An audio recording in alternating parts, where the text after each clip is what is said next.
Hello everyone, welcome to research and PhD का इनफ classes. आज मैं डिस्कस करने वाला हूं कि क्यों काफी सारे जो पीएचडी स्कॉलर्स होते हैं वो बीच में ही अपनी पीएचडी छोड़ देते हैं।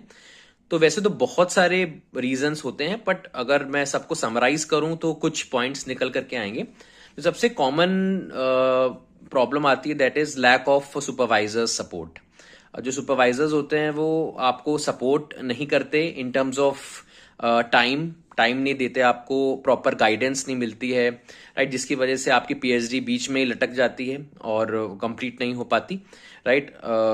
आपके अंदर तो जील है, पर आपको आगे से अगर सुपरविजन नहीं मिल रहा तो बहुत बड़ा इशू है, right. You are not getting proper guidance, तो आप चीज़ों को टाइमली कंप्लीट नहीं कर पाओगे। इसके अलावा जो दूसरा इंपॉर्टेंट फैक्टर निकल करके आ रहा है, that is you can say financial pressure या फाइनेंशियल स्ट्रेस अपन बोल सकते हैं।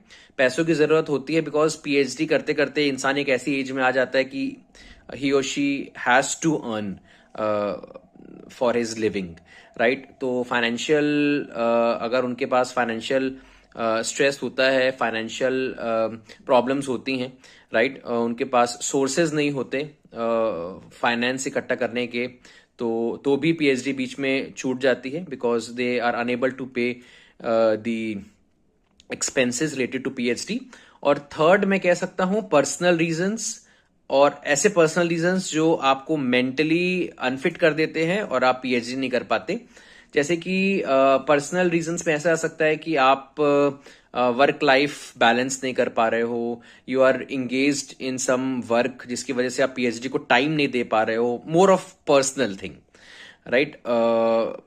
ये भी एक बहुत बड़ी प्रॉब्लम होती है जब आप टाइम नहीं दे पा रहे हो, या आप कुछ भी कारण है आपका, जो आपके लाइफ, आपकी मैरिज हो गई है, या आपके आगे जाकर के आपको लग रहा है कि it is very much difficult for me to complete PhD, और नॉट गिविंग एडिक्वेट टाइम, या आपके पास उतना सोर्सेज नहीं है, तो भी पीएचडी नहीं हो पाती। और एक और मुझे याद आया अभी बात करते करते, इंस्टीट्यूशनल सपोर्ट भी बहुत जरूरी है।